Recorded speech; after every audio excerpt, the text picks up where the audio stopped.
Ini adalah mesin mancing yang unik lah bagi aku. Dengan warna gold yang macam ni, jarang-jarang ada geng. Kalau nak buat koleksi pun cantik ni geng. Dia punya kotak macam ni geng. Dan inilah dia geng, mesin Billings JD200. Dia punya handle daripada metal, dia punya knob pula daripada composite material. Hadir dengan ratio dia 7.21 dengan 5 tambah 1 ball bearing stainless steel. Untuk max drag pula adalah 8 kilo. Star drag ada clicker, tensioner knob tak ada clicker, dan kalau drag cair beginilah bunyinya. Body dia semua composite material. Line guide dia pula seramik dan bentuk segitiga, senang tali nak keluar. Nak buka side plate pun senang je.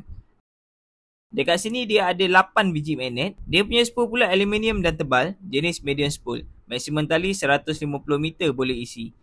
Braking system ada 5 level. Dari segi kayuhan dia memang lancar, sesuai untuk longkas. Dari segi berat dia cuma 214 gram sahaja. Mesin ni sesuai untuk air masin dan air tawar. Bagi aku kalau nak gunakan mesin ni untuk mancing toman haruan siakap memang tak ada masalah. Macam mana nak beli, aku dah sediakan link dekat bawah.